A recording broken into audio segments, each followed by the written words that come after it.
Mi smo dejansko želeli stopiti korak nazaj v kulinarično zgodovino Maribora in se spomnili Račjega dvora. Tam je bila krača tista, ki je nekako prevladovala. Vsi smo bili zadovoljni, če smo dobili kračo in sveže kuhana jajca in hren. Seveda je zdaj čas, da naredimo nekako modifikacijo tega spomina, zato smo zraven kuhane krače ponudili doma narejeno gorčico, domačo solato iz pšenice in pa iz krompirja z bučnim oljem. Ena posebnost je to, da zraven ni kruha, ampak je zraven kipnik iz hrena. V bistvu gre za neke vrste slan biskvit, ki ga s pomočjo hrena in soli naredimo v mikrovalovni pečici. Je topel, svež in malo spominja na veliko noč.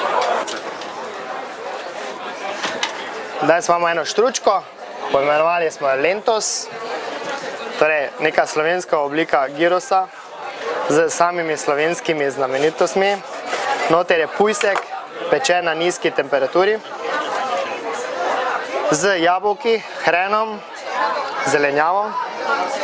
Zraven smo pa dodali še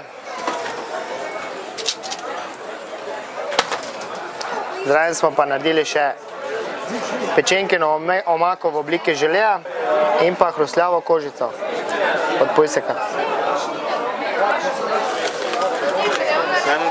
Druga jed pa imamo sladico, imamo pohorsko omleto na en drug način, ne takšen, ko ga poznamo, torej v eni obliki street food variante, da v bistvu primeš v roko. Sestavine so vse iste, kot je biskvit, brusnična marmelada, gozdni sadeži.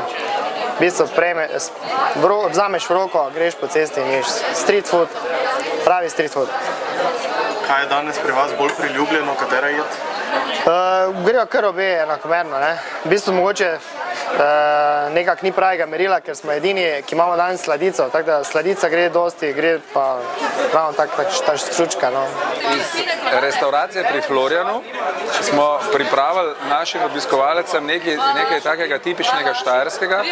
Imenuje se štajerski restanec. To pomeni, da je kruh iz koruzne moke pripravljen in pečen z restanim krompirjem. Zraven je, noter je pač šunka prekajena domača, pa pečena malo in potem zelje z bučnim oljem in pa jabolčni preliv. Tako da je to ena taka alternativa zdaj zelo modernim kebabom. Se pravi, to je štajerski restanec.